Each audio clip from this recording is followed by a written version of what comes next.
낡은 라디오 한 대가 있습니다. 검은색 플라스틱 케이스에는 먼지가 앉아있고 다이얼은 세월에 닳아 반들거립니다. 스피커 망 한쪽에는 금이가 있어요. 뒷면을 보면 나사 구멍 주변에 기름때가 묻어 있습니다. 그리고 그 옆에 테이프로 덧댄 작은 흔적이 있어요. 라디오 옆에 손이 놓여 있습니다. 굳은 살 박힌 거친 손. 라디오를 고치고 부품을 조립하고 다이얼을 돌리던 손. 아버지의 손이었습니다. 그 손이 라디오 뒷면을 쓰다듬을 때 먼지가 공기 중에 날렸습니다. 저녁 햇빛이 비스듬히 들어와 그 먼지를 비추고 있었어요. 시작 전에 잠깐만요. 처음 오신 분이라면 구독과 좋아요 부탁드릴게요. 그리고 지금 어느 지역에서 보고 계신지도 댓글로 남겨주시면 제가 꼭 읽어볼게요. 저는 지금 서울 영등포구에 살고 있습니다. 이름은 박민수 32이에요. 낮에는 물류센터에서 택배 상하차 일을 하고 저녁에는 편의점 야간 알바를 합니다. 오늘도 물류센터 일을 마치고 원룸으로 돌아왔습니다. 손목이 욱신거렸어요. 아침부터 저녁까지 박스를 옮기다 보니 손목에 항상 통증이 남아있더라고요. 손에는 골판지 먼지 냄새가 배어 있었습니다. 아무리 씻어도 손톱 밑에 검은 가루가 남아 있었어요. 원룸 문을 열었을 때 저녁 햇빛이 창문을 타고 비스듬히 들어와 있었습니다. 6평 남짓한 공간, 침대, 작은 책상, 옷걸이, 그리고 책상 구석에 놓인 그 라디오. 한국에 온 지 20해가 됐습니다. 그동안 여러 번 이사를 다녔지만 라디오만은 항상 함께 옮겼어요. 무겁고 낡았고 작동도 잘 안 됐지만 요즘은 거의 만지지 않았습니다. 그냥 책상 구석에 놓고 가끔 먼지만 닦아주곤 했죠. 그런데 오늘은 달랐습니다. 오늘 편의점에서 손님 한 분이 블루투스 이어폰을 귀에 꽂고 전화통화를 하더라고요. 선도 없이 그냥 공기 중에서 목소리가 들리는 거였죠. 문득 이런 생각이 들었어요. 이 사람들은 보이지 않는 선으로 다 연결돼 있구나. 그 생각이 왜인지 머릿속에서 떠나지 않았습니다. 집에 돌아와서도 그 생각이 계속 맴돌았어요. 그리고 자연스럽게 라디오가 눈에 들어왔습니다. 나는 짐을 내려놓고 책상 앞에 앉았습니다. 라디오를 손으로 쓰다듬었어요. 차가운 플라스틱 표면, 먼지가 손끝에 묻었습니다. 20회 동안 이 라디오를 몇 번이나 열어볼까 생각했었습니다. 아버지가 남쪽에 가거든 뒷판을 열어봐라고 했으니까요. 하지만 한 번도 열지 않았어요. 왜였을까요? 무서웠던 것 같습니다. 열면 뭔가 끝나버릴 것 같아서. 그런데 오늘, 한 달 전에 소식을 들었습니다. 아버지가 돌아가셨다고. 중국에서 혼자. 그 소식을 듣고 나서 한 달 동안 저는 라디오를 쳐다보지도 않았어요. 그냥 일하고 집에 와서 자고 다시 일하러 가고.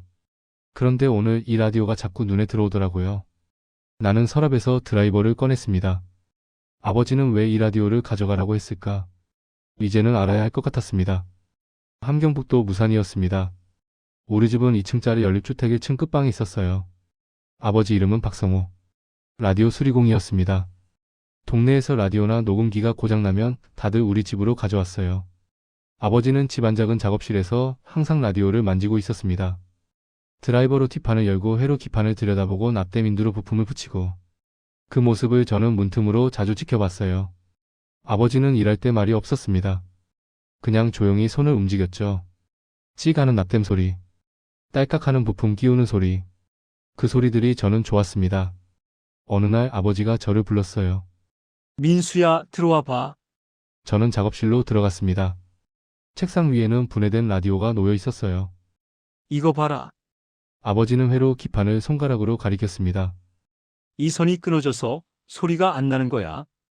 이걸 다시 연결해주면 되는 거지. 저는 잘 이해하지 못했지만 고개를 끄덕였습니다.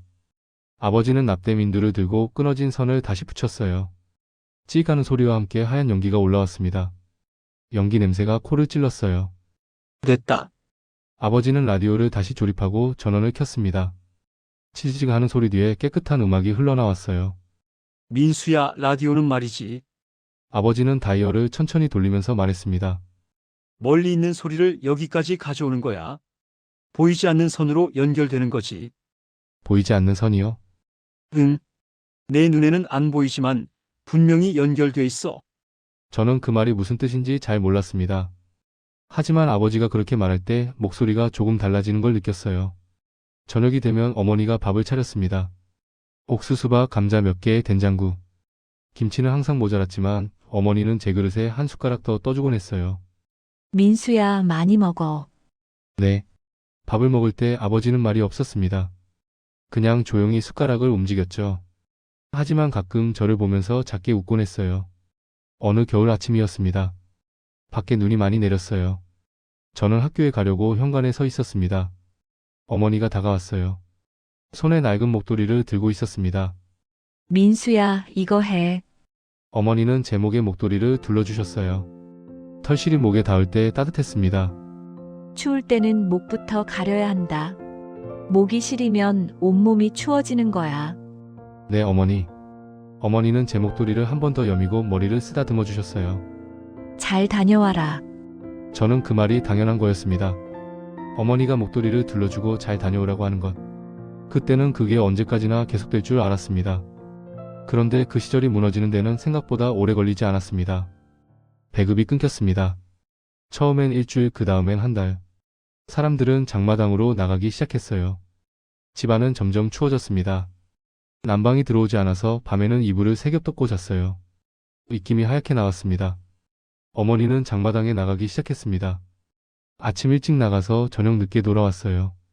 돌아올 때마다 얼굴이 점점 더 굳어졌습니다. 아버지의 라디오 수리일도 줄어들었습니다. 사람들이 라디오보다 먹을 것을 먼저 찾기 시작했으니까요. 그래도 아버지는 작업실에 앉아 있곤 했어요. 라디오를 하나 꺼내서 천천히 분해하고 다시 조립하고 아무 말 없이 그 일을 반복했습니다. 저는 가끔 문틈으로 아버지를 봤어요. 아버지는 라디오 다이얼을 돌리면서 주파수를 맞추곤 했습니다. 치지치직. 잡음 사이로 어떤 소리가 들렸어요. 한국 방송이었습니다. 아버지는 그 소리를 아주 작게 줄여서 들었어요. 그리고 가만히 눈을 감곤 했습니다. 어느 날 밤 어머니가 아버지에게 말했습니다. 여기서 못 버텨요. 민수라도 보내야 해요. 아버지는 고개를 끄덕였습니다. 알아. 당신도 같이 가요. 나는 나중에 갈게. 민수랑 당신이 먼저 가. 어머니는 더 이상 말하지 않았습니다. 하지만 어머니 손이 떨리고 있었어요.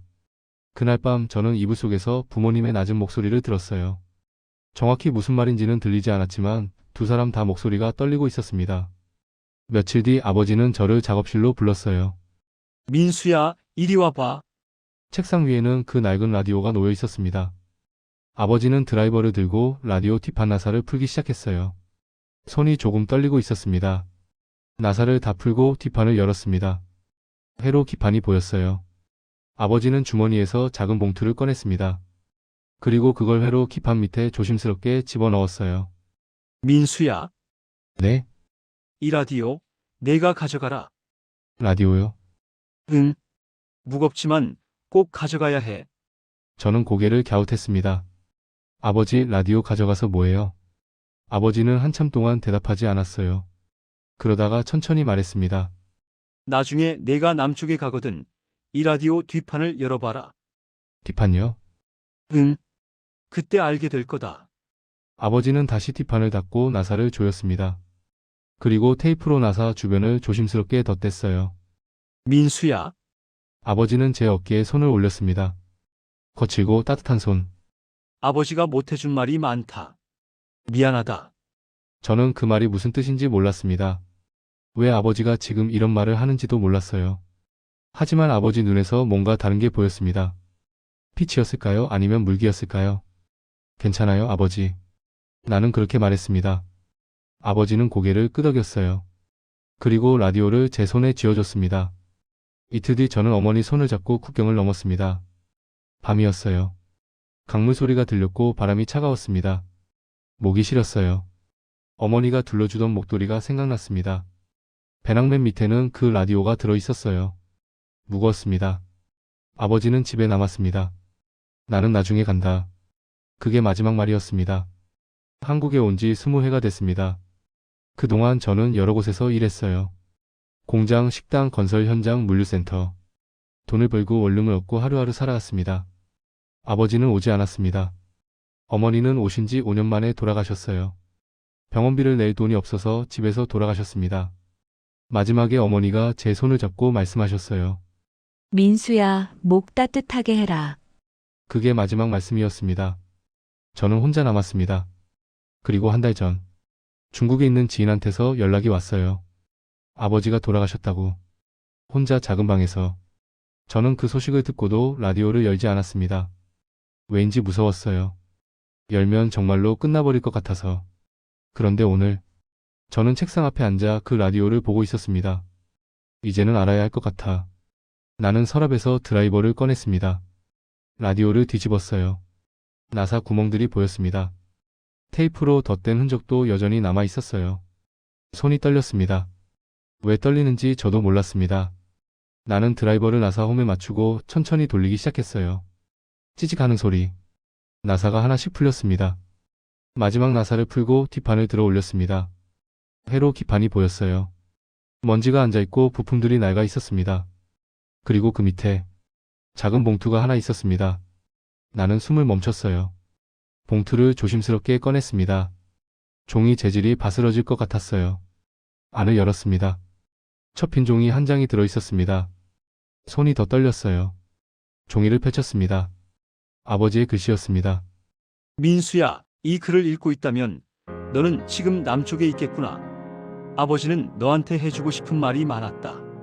하지만 입으로 하지 못했어. 왜 못했을까? 아버지도 모르겠다. 그냥 말이 나오지 않았어. 말을 하면 헤어진다는 게 진짜가 될 것 같아서. 너는 착한 아이야. 아버지가 라디오 고칠 때 문틈으로 지켜보던 내가 기억난다. 아무것도 묻지 않고 그냥 옆에 있어주던 너. 그게 아버지한테는 큰 힘이었단다. 민수야, 남쪽에 가거든 잘 살아라. 밥 잘 챙겨 먹고 아프지 말고. 사람들한테 친절하게 대해라. 힘들 때도 있을 거야. 그럴 때는 이 편지를 생각해라. 아버지는 항상 너를 생각할 거다. 보이지 않는 선으로 우리는 연결돼 있어. 라디오처럼. 민수야, 내 어머니도 많이 힘들 거다. 서로 의지해라. 아버지가. 저는 그 편지를 손에 쥔 채 한참 동안 움직이지 못했습니다. 말이 나오지 않았어요. 숨이 막혔습니다. 손만 떨렸습니다. 눈앞이 흐려졌어요. 글씨가 번져 보였습니다. 나는 그제야 알았습니다. 아버지가 왜 라디오를 가져가라고 했는지, 왜 뒷판을 열어보라고 했는지. 라디오는 멀리 있는 소리를 여기까지 가져온다고 했었죠. 보이지 않는 선으로 연결된다고. 아버지는 그걸 알고 있었던 겁니다. 자신의 소리가 언젠가 제게 닿을 거라는 걸. 20해가 걸렸지만 닿았습니다. 지금 저는 서울 영등포에서 살고 있습니다. 물류센터에서 일하고 편의점에서 야간 알바하고 손목은 아프고 허리도 아프고. 하지만 저는 삽니다. 저녁에 집에 돌아와서 편의점 도시락을 데워 먹을 때가 있어요. 밥을 한 숟가락 뜨고 반찬을 조금 집어먹고 문 밖에서 바람이 불어올 때가 있습니다. 목이 시려요. 그럴 때면 어머니 목소리가 들리는 것 같습니다. 목 따뜻하게 해라. 그때 저는 책상 위 라디오를 봅니다. 아버지의 라디오. 전원을 켜지는 않아요. 그냥 봅니다. 그러면 아버지 목소리도 들리는 것 같습니다. 민수야, 밥 잘 챙겨 먹고 아프지 말고 사람들한테 친절하게 대해라. 저는 고개를 끄덕입니다. 네, 아버지. 그리고 밥을 한 숟가락 더 뜹니다. 창밖으로 저녁 햇빛이 들어옵니다. 주황빛이 라디오 위에 내려앉았어요.